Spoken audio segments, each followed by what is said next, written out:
Mesdames, Messieurs, bonjour à vous et bienvenue dans cette nouvelle édition du journal sur Héritage Télévision. Voici tout d'abord les grandes lignes.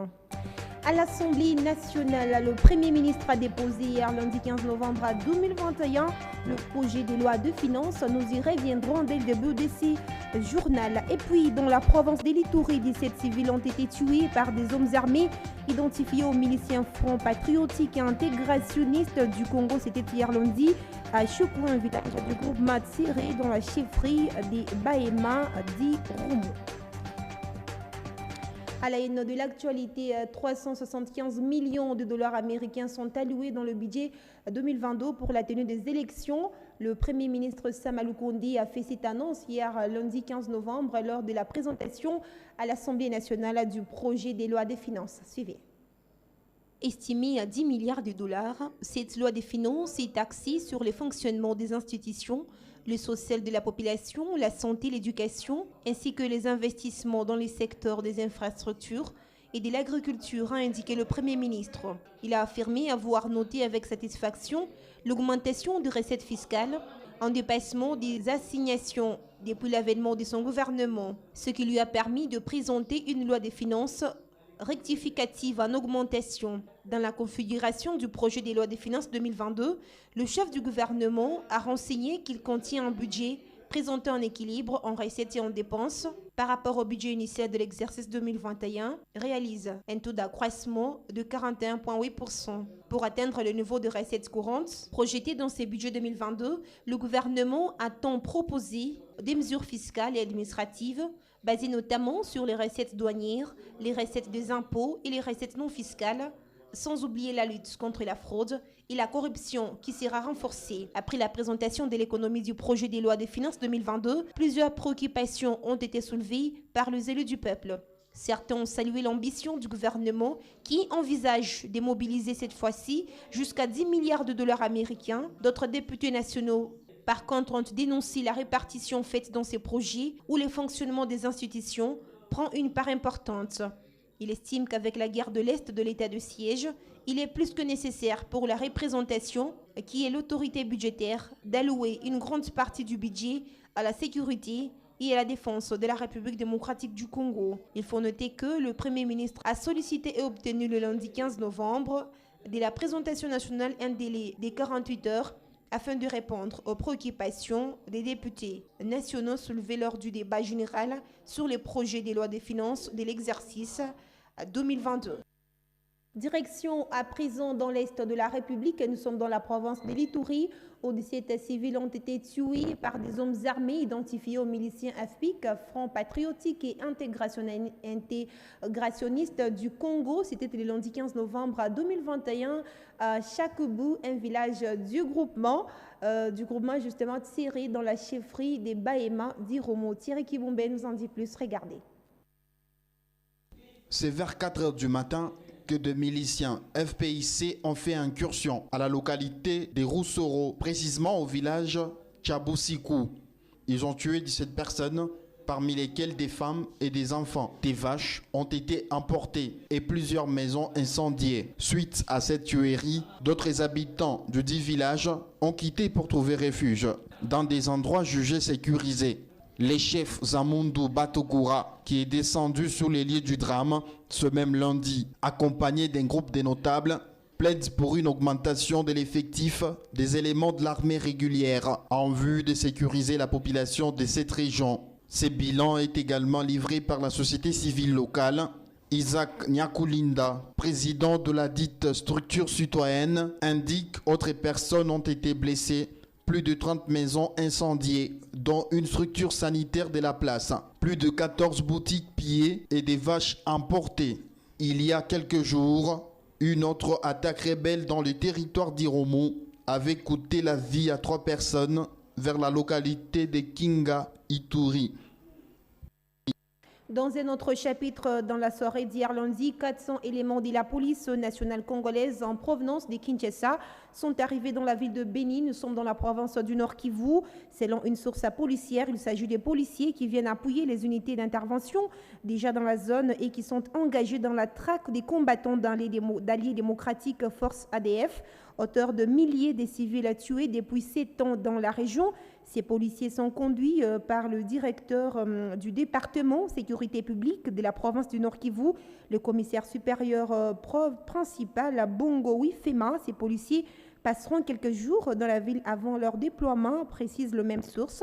Ce n'est pas la première fois justement que la police déploie ces éléments en appui aux opérations contre les ADF à Béni. En 2019, plus de 300 policiers de la Légion nationale d'intervention étaient envoyés à Béni dans le cadre du renforcement de la sécurité aux côtés des militaires.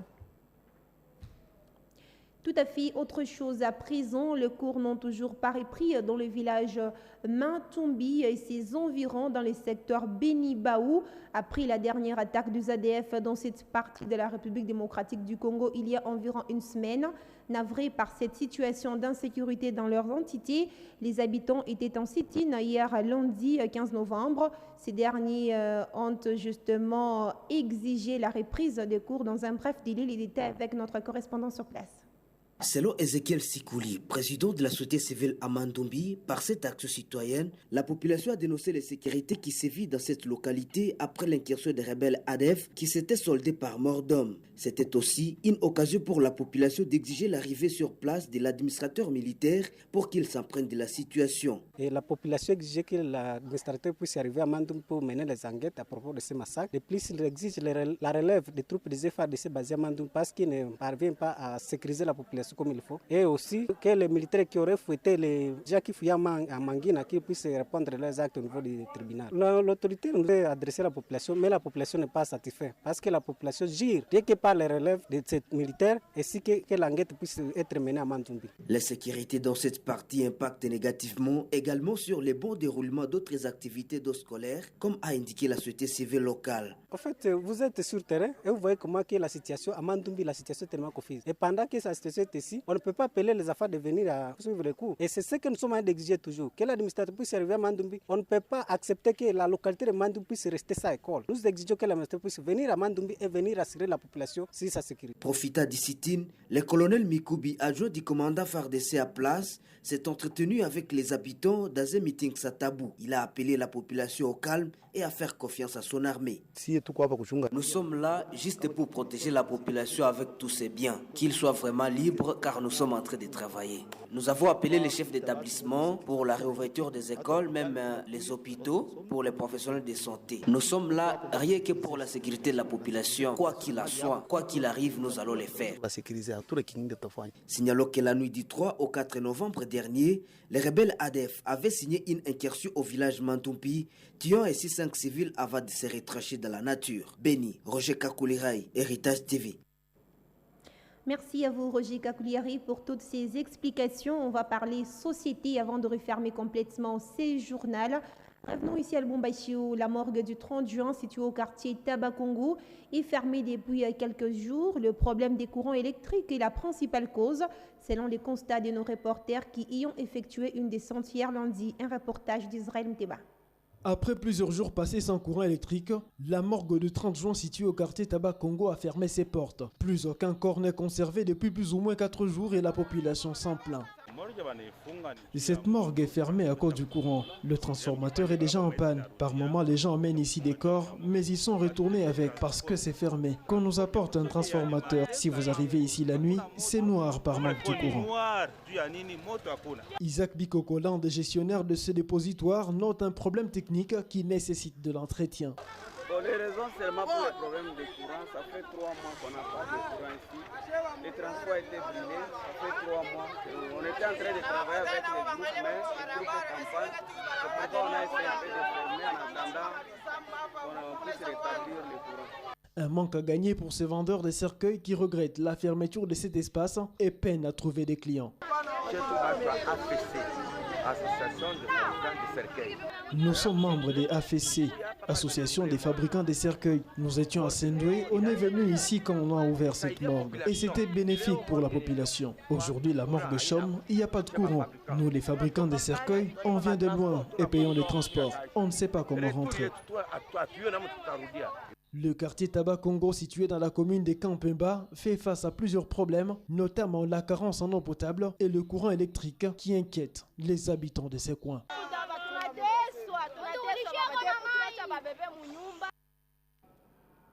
Ainsi se referme cette édition du journal. Place à présent au rappel de titre. 375 millions de dollars américains sont alloués dans le budget 2022 pour la tenue des élections.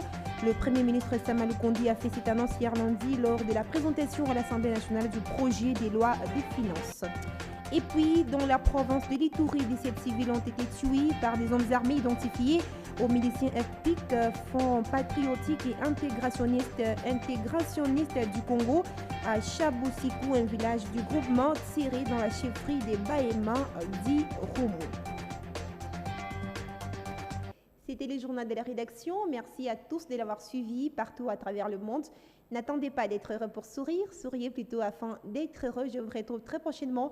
L'information reste en continu sur Héritage Télévision. À bientôt.